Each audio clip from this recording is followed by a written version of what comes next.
Olá, seja bem-vindo a mais um vídeo especial na Escola de Profecia. Bem-vindo ao primeiro vídeo do mês. Iremos acompanhar mais uma atualização profética. Eu peço para que vocês compartilhem esta apresentação, deixem vossos comentários e impressões em relação ao tema deste vídeo.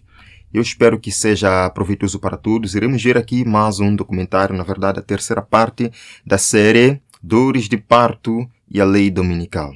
Nós vamos convidar a presença do Senhor em oração e em seguida iremos apresentar aqui o documentário.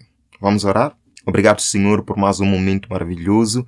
Queremos convidar Sua presença, Senhor, no meio de nós para que nos instrua, nos ensine o caminho que nós precisamos andar a fim de conhecer a verdade. Pai, acompanhe-nos até o final deste programa. Em nome de Jesus. Amém. Amém. Que Deus abençoe a todos. Vamos então a esta apresentação. Deus Todo-Poderoso é o chefe desta nação. A nossa deve ser a ousada ambição de reivindicar Washington DC para Cristo e discipulá-la para que uma vez mais ande nos caminhos de Deus. Isso foi um clipe que vimos na parte 2 desta série e espero que estejam acompanhando na ordem. Enfim, em suma, esse clipe diz muito. Quero que prestes atenção ao nome do vídeo. Quero dizer, realmente olhes para ele e observes, porque há tanto ali que precisamos desvendar para entender o passado, o presente e também o futuro da lei dominical.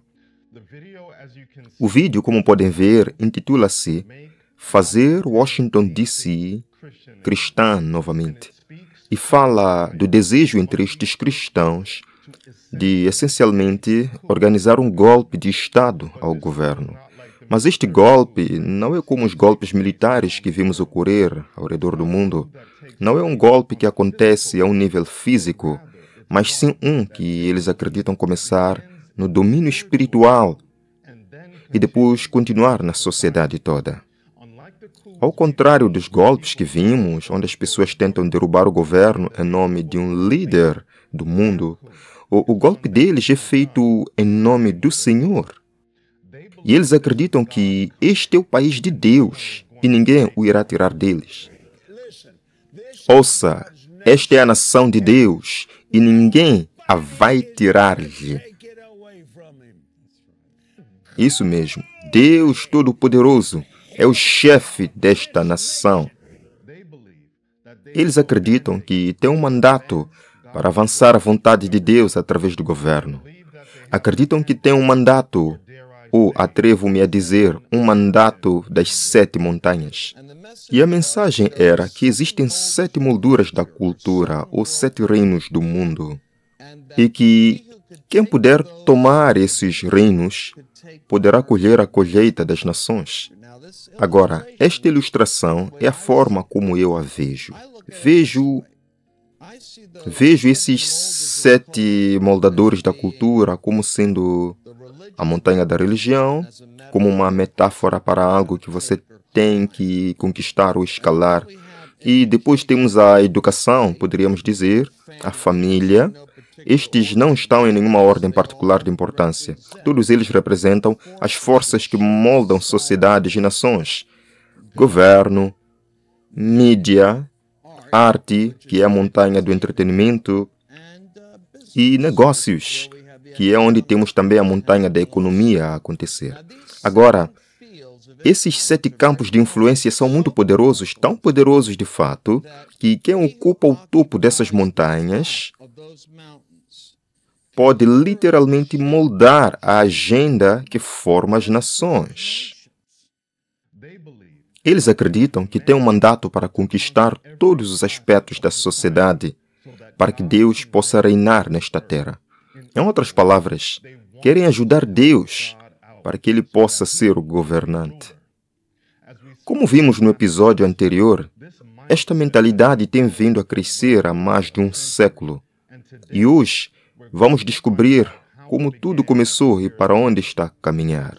E começou muito antes de quando os guardadores do sábado foram presos por trabalhar o domingo.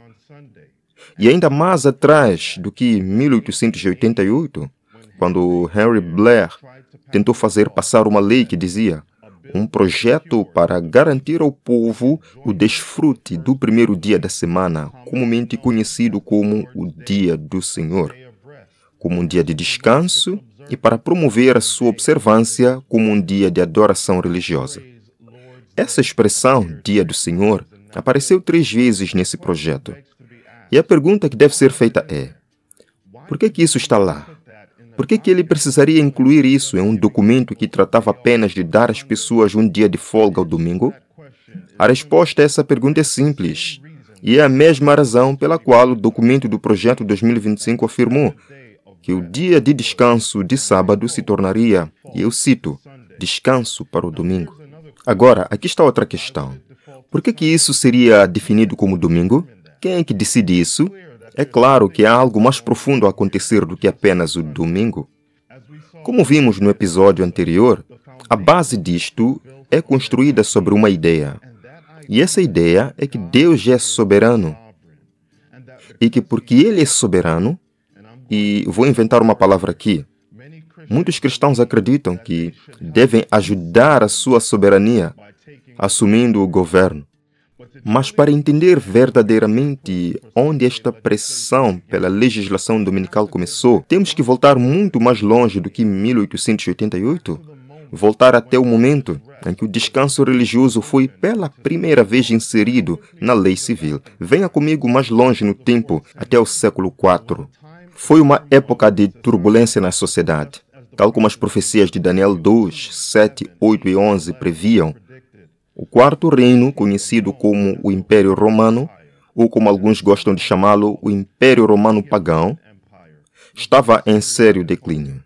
Os imperadores estavam a tentar manter a sociedade unida, e parte disso incluía tentar que todos estivessem na mesma página em relação à adoração dos deuses. E estou a falar dos deuses pagãos. E como resultado, os cristãos foram o alvo. E como previsto nas profecias contidas no capítulo 2 do Apocalipse, uma violenta perseguição de 10 anos irrompeu. O imperador Diocleciano tinha instituído mais uma longa série de perseguições que haviam ocorrido interminentemente durante mais de 300 anos. E os cristãos estavam ficando cansados de serem a chaga da sociedade. Muitos estavam a desistir da sua fé. E então, algo aconteceu. E muito parecido com o Mariah Carey disse em uma de suas canções mais famosas. Para eles, um herói apareceu. E seu nome era Constantino. Em pouco tempo, Constantino experimentaria uma chamada conversão e começaria a conquistar sob o emblema da cruz e em nome do Senhor. E sua ascensão ao poder traria essencialmente um fim à perseguição cristã e ao tratamento dos cristãos como cidadãos de segunda classe. Foi então que o cristianismo começaria a sua ascensão para substituir as religiões pagãs e tornar-se a religião oficial do Império Romano.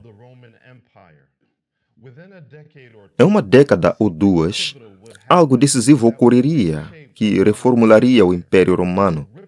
E os efeitos derivados do que aconteceu ainda são sentidos hoje em dia. E essa coisa foi que Constantino promulgou a primeira lei dominical da história. E como tenho certeza de que sabe, não seria a última. O que acontece é que muitos observadores do sábado, incluindo muitos adventistas do sétimo dia, sempre pensaram que essa mudança era Constantino a alterar o sábado. E embora haja alguma verdade nisso, não é a história completa. Constantino não alterou o sábado em si, mas legislou um dia de descanso, porque viu que muitos cristãos já estavam tomando domingo como um dia de descanso. Em violação ao quarto mandamento, posso acrescentar. O que Constantino fez foi semelhante ao que encontramos no documento do Projeto 2025. O que ele fez foi semelhante ao que Wilbur Crafts tentou fazer e ao que o Papa Leão XIII tentou fazer também. Essencialmente, Constantino promulgou uma lei laboral que, evidentemente, tinha ligações religiosas, e você pode lê-la por si mesmo. A lei de Constantino previa a cessação do trabalho, semelhante ao mandamento do sábado. E ele afirmou que todos os juízes e conselheiros de todas as ocupações comerciais deveriam descansar no venerável dia do sol. Isto era algo novo na época. Um dia de descanso para pagãos e cristãos. Um dia para alguma comum harmonia. Um dia que poderia talvez unir a sociedade e, por extensão, o império todo. Um dia que poderia talvez tornar Roma grande novamente. Pista. E não sou eu quem acredita na pista. Dê uma olhada neste clipe que discute tornar o domingo um dia de descanso na Europa e preste muita atenção ao que esta mulher tem a dizer. No nosso mundo acelerado, cheio de prazos, responsabilidades, reuniões e constante zumbido da tecnologia, é fácil ignorar o que é importante na vida e a importância de coletivamente fazer uma pausa. Já o imperador romano Constantino reconheceu a especial importância de um dia de descanso comum e introduziu o domingo sem trabalho. Proteger o domingo como um dia de descanso comum é especialmente importante para as nossas sociedades, para a coesão social. Ela disse isso, não eu. Claramente, a conexão está a ser feita com Constantino no que diz respeito a legislar um dia de descanso. E não é um adventista que está a fazer essa conexão, como algumas pessoas estão rápidas a dizer. É apenas uma pessoa comum que consegue ter uma visão imparcial da história e ver o impacto que Constantino teve. E a propósito, também é importante notar que esta não é a primeira pessoa a fazer uma conexão com Constantino, como discutimos num vídeo recente. Aqui está outro trecho de um cristão a fazer a conexão com Constantino. Tu lembras-me do grande imperador romano Constantino Grande. É uma grande honra para mim apresentar-te esta Santa Cruz. Obrigado. Esta cruz é o próprio símbolo que levou este grande imperador romano Constantino à vitória. Agora, só para deixar claro, como digo em todos os meus vídeos, isto não tem a ver com Donald Trump. Trump é simplesmente um símbolo que os cristãos estão a usar para avançar a sua agenda. E eles usarão qualquer um, seja Trump ou outra pessoa, para os ajudar a empurrar a sua agenda para frente. E quero que tenhas isso em mente. A igreja, a olhar para o Estado para os proteger. De uma forma semelhante, Constantino fez isso pela igreja no passado. E devido a esta ligação com Constantino, é muito importante entender por que é que Constantino fez o que fez. De um modo geral, muitos acreditam que a aprovação dessa lei do domingo foi uma espécie de sinal para os cristãos, sinalizando que Constantino iria lutar por eles. Quero dizer, obviamente, a história diz-nos que ele já estava a lutar sob a bandeira da cruz e agora afirmava ser cristão. Muitos cristãos ouviram um sinal alto e claro. Com o tempo, os líderes cristãos começaram a responder a este sinal. Viram em Constantino o que acreditavam ser um precursor do triunfo final do cristianismo. Agora acreditam que Deus era soberano e que a parte da sua conquista seria conquistar Roma em nome de Deus. Foi a partir desta teologia perigosa que uma nova ordem de coisas iria surgir, uma que mudaria o Império Romano e a história da humanidade para sempre. E como você está prestes a ver mais claramente, isto também está prestes a mudar a América. A maioria das pessoas, ao olhar para a primeira lei de domingo, foca apenas em Constantino. Mas havia outro homem que era igualmente importante, se não mais importante, para entender a fusão da igreja e do Estado. E esse homem era o pai da igreja, chamado Eusébio de Cesareia. Eusébio de Cesareia era, sem dúvida, o maior apoiador de Constantino. Chegando a escrever sua biografia, ele passou a ver a ascensão de Constantino como o cumprimento da vontade soberana de Deus. Do seu ponto de vista, todo o arco da história humana estava se movendo em direção à cristianização do Império Romano. E para ele, a ascensão de Constantino e sua subsequente conversão era o cumprimento e a manifestação da vontade de Deus para a humanidade. Isto é tão semelhante ao que vemos acontecer hoje entre os líderes cristãos.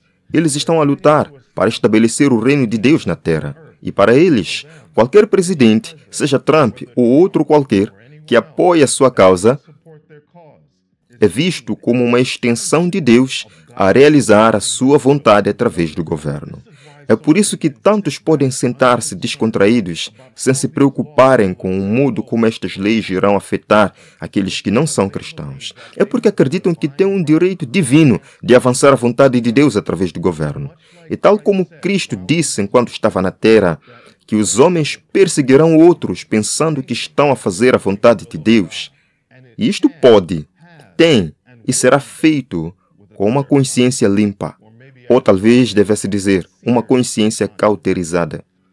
Para Eusébio, que pode ser visto como o pai espiritual da ideologia da união da Igreja e do Estado, ele vislumbrou uma sinfonia entre a Igreja e o Estado, ambos trabalhando juntos sob a direção divina, com a Igreja a apoiar o imperador através da oração e da orientação moral, e o imperador a apoiar a Igreja através da proteção e da legislação. Estes dois princípios a trabalharem juntos é o que você está a ver quando vê estes líderes religiosos aclamarem para obterem acesso ao presidente para orar por ele. É isso que está a ver quando o presidente se coloca à frente de uma igreja para tirar uma foto segurando a Bíblia. É uma declaração de que ele está com a igreja para tornar Washington, D.C. novamente cristã. Eusébio viu Constantino como alguém que protegeria a igreja através da legislação. E, na verdade, provavelmente, parecia e soava assim. Portanto, deixe-me afirmar isto desde já. Uma administração Trump, a nossa herança cristã será valorizada, protegida e defendida como você nunca viu antes.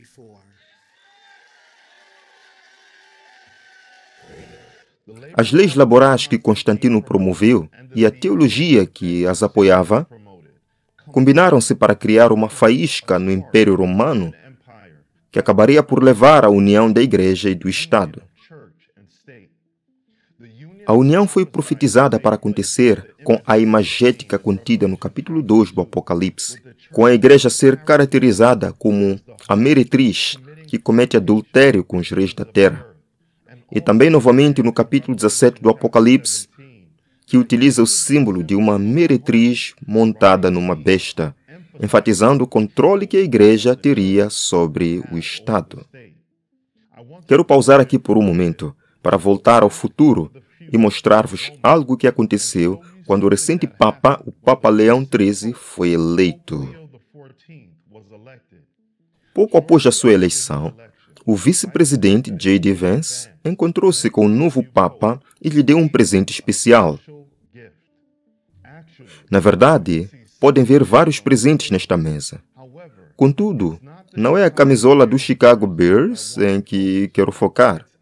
É, na verdade, o livro. Este livro era um livro muito especial escrito por uma figura muito importante.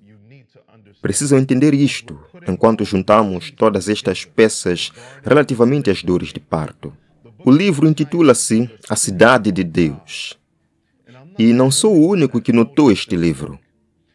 Num artigo do New York Times, também repararam nele num artigo intitulado O livro que pode inspirar tanto um papa como um político.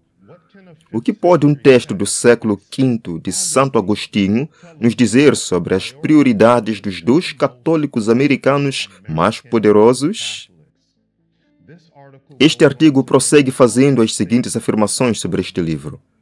Os dois católicos americanos mais proeminentes foram profundamente influenciados por um livro de 1600 anos sobre por que o Império Romano estava a desmoronar. O que o torna tão convincente e por que pessoas poderosas ainda recorrem a ele em busca de orientação? Leão é provavelmente a última pessoa que precisaria da introdução. Como membro de uma ordem religiosa inspirada por Santo Agostinho, o Papa recorreu à Cidade de Deus repetidamente. A Cidade de Deus está ao lado de obras clássicas como a República de Platão e a Política de Aristóteles. Os estudiosos sustentam que foi a segunda obra mais influente, apenas atrás da Bíblia, durante a Idade Média. O que foi afirmado neste artigo diz muito, e precisamos entender quem é Agostinho. Porque, se não sabia, o Papa Leão XIII vem da ordem agostiniana dentro do catolicismo. E como você verá, a sua teologia, juntamente com a teologia do Papa Leão XII e a teologia de homens e mulheres cristãos que buscam legislar o descanso dominical, decorre deste homem. Agostinho foi um proeminente pai da Igreja que, como disse, escreveu esta obra, A Cidade de Deus. Embora não possamos entrar em detalhes completos sobre esta obra, basta dizer que foi escrita em resposta à acusação de que o cristianismo foi responsável pela queda do Império Romano.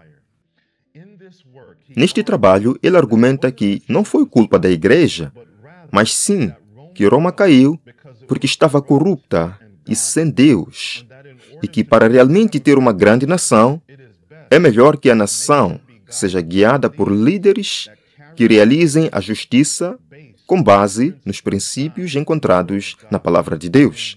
E sim, embora isso soe bem em princípio, infelizmente, a humanidade sempre leva a coisas mais além do que Deus as leva, levando, em última análise, a coerção e a força em nome de Deus. Agostinho acreditava que existiam duas cidades metafóricas, a cidade de Deus, que é o reino celeste, e a cidade do homem, caracterizada pelos reinos terrenais. Estes dois reinos devem necessariamente coexistir, com o Estado a não interferir na Igreja e o Estado sendo responsável pela manutenção da ordem e da paz. O que soa como uma coisa boa, mas como disse, não fica por aqui.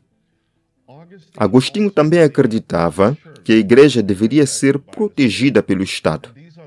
E estes são os mesmos sentimentos que o Papa Leão XIII expressou na sua encíclica Immortale Dei, ao referir-se à cidade de Deus e à cidade do homem nesta encíclica e fazer um argumento que soava assim.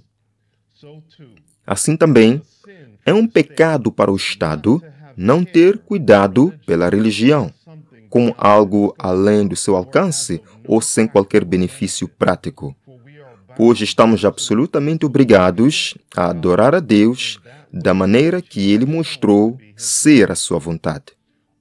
Portanto, todos os que governam devem honrar o santo nome de Deus. E um dos seus principais deveres deve ser o de favorecer a religião, protegê-la, defendê-la sob o crédito e sanção das leis, e não organizar nem promulgar qualquer medida que possa comprometer a sua segurança. Leão prossegue para argumentar que a religião que deve ser protegida é a religião da Igreja Cristã. Embora isso soe bem para muitos em teoria, é necessário compreender a eventualidade desta realidade. E vamos fazer isso voltando à fonte, Santo Agostinho. Eventualmente, Agostinho assumiu uma posição que estabeleceu a base para a ideia de usar o Estado para influenciar a adesão dos cristãos e, por extensão, a fé cristã. Em uma de suas cartas, lidando com um grupo de cristãos que estavam se rebelando contra a igreja dominante em sua época, ele disse o seguinte: é melhor, certamente, que os homens sejam levados a adorar a Deus pelo ensino do que pelo medo de punição ou dor.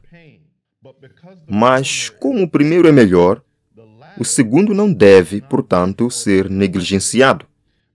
Muitos se mostram inclinados primeiro pelo medo das leis e só depois pelo ensino da verdade. Em outras palavras, Agostinho defendia que era melhor usar o ensino em vez da punição para levar as pessoas à verdade. Mas, infelizmente, porque a natureza do homem é de rebelião, ele acreditava que às vezes era necessário ajudar um pouco com coação. Afinal, como ele via, é melhor usar o Estado para um pouco de coação, se isso significa que se pode salvar a alma do homem. E é aqui que surge o problema.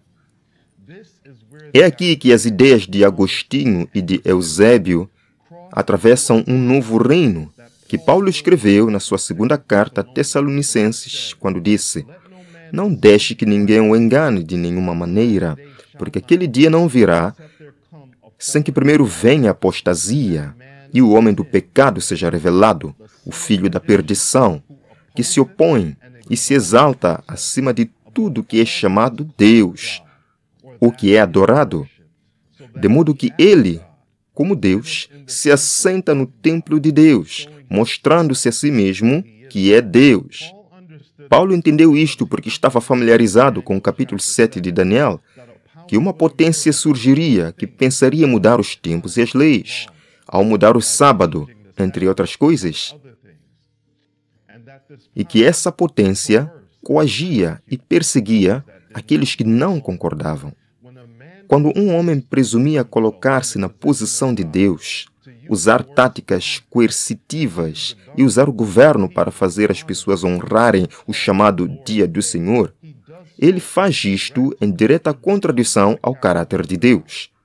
A verdade é que Deus já não está a governar uma teocracia, mas os homens estão a tentar desesperadamente tratar o governo como se fosse uma teocracia. Começamos sempre com boas intenções, mas acaba sempre por descarrilar. E este foi também o caso do início do cristianismo. Inicialmente, Agostinho preferia a persuasão para chegar ao coração das pessoas.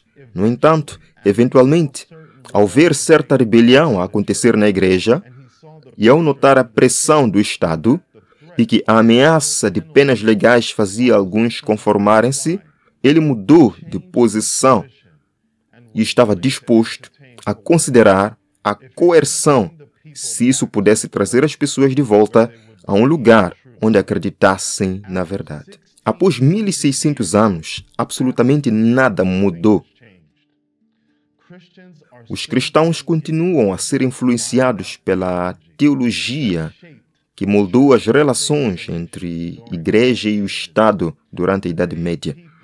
Hoje as pessoas, incluindo políticos, estão cada vez mais a pedir que a igreja controle o Estado. O que preciso que entendam é que o que estamos a ver agora na sociedade e o que vimos acontecer no final dos anos 1800 é muito mais profundo do que apenas uma lei de domingo. Precisamos de ter uma visão mais profunda e abrangente do trabalho do qual precisamos fazer parte. Antes que a marca da besta venha, a imagem da besta aparece.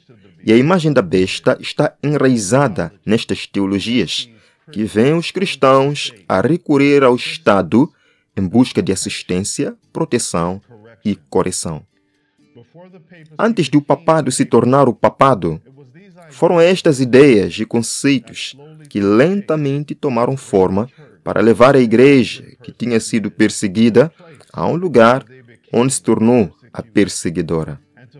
E para descobrir o que vai acontecer no futuro, precisamos simplesmente olhar para o passado e entender que esta teologia estava na base do desenvolvimento do chamado o Sacro Império Romano, que controlou as consciências dos homens durante centenas de anos. A imagem será formada exatamente da mesma maneira. É por isso que precisamos de mais homens e mulheres que vejam os perigos das conotações e denotações religiosas a infiltrarem-se no impulso para tornar Washington, D.C. cristã novamente. No livro Grande Conflito, esta conexão é claramente estabelecida na seguinte afirmação: quando a igreja primitiva se corrompeu ao afastar-se da simplicidade do Evangelho e aceitar os rituais e costumes pagãos, perdeu o espírito e o poder de Deus. E para controlar a consciência do povo, procurou o apoio do poder secular. O resultado foi o papado, uma igreja que controlava o poder do Estado e o usava para promover seus próprios interesses, especialmente para a punição da heresia. Para que os Estados Unidos formem uma imagem da besta, o poder religioso deve controlar tanto o governo civil, que a autoridade do Estado também será empregada pela igreja para atingir seus próprios fins. Este é o esboço da lei de domingo. É assim que as dores de parto voltarão.